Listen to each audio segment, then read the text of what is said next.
मैंने प्रदेश के हालात का व्याख्यान उनके सामने किया और जिस प्रकार प्रदेश कर्जे के नीचे दबा है और कर्जा चुकाने के लिए हमें कर्जा लेना पड़ रहा है। पिछली भारतीय जनता पार्टी ने प्रदेश पर इतना कर्जा चढ़ा दिया है।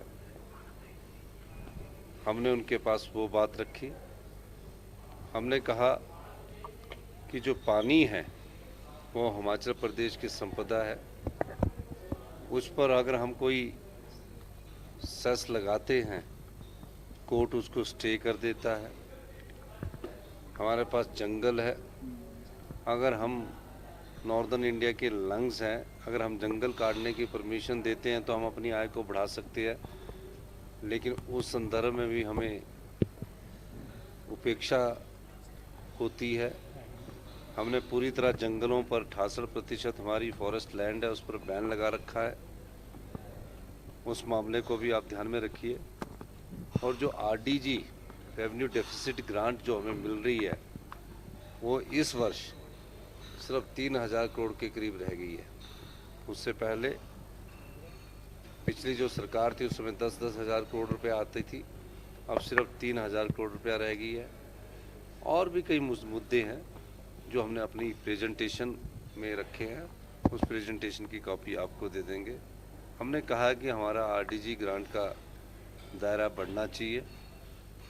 41% जो टैक्सेस में हम स्टेट्स के बीच बढ़ते हैं उसमें हिल स्टेट का खास ख्याल रखा जाना चाहिए। हिल में कॉस्ट ऑफ कंस्ट्रक्शन ज़्यादा आती है। पैमाने प्लेन इलाके के नहीं चलेंगे, पहाड़ में कुछ और बात होती है। इस संदर्भ में हमने बात की है और मेरा मानना है कि हमने सभी बातों को गंभीरता से रखा और इस पर जल्दी ही आने वाले 1-1.5 साल बाद जब फाइनेंस कमीशन अपनी रिकमेंडेशन देगा तो उसमें यह बातों का ध्यान रखेगा।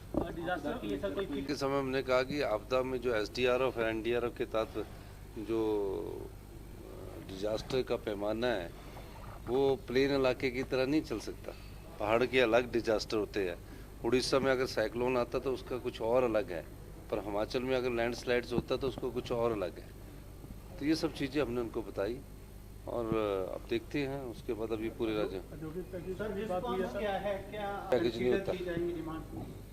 हाँ जी, रिस्पॉन्स क्या है फाइनेंस कमीशन का? नहीं, क्या लग रहा है आपकी डिमांड्स को कंसीडर करेंगे? वो फाइनेंस 16 फाइनेंस कमीशन अभी तो पूरे राज्यों में जाएगा। 1-1.5 साल बाद इसकी जब रिकमेंडेशन जाएगी तो उस रिकमेंडेशन में देखते क्या मिलता है। धन्यवाद। Sir, election campaign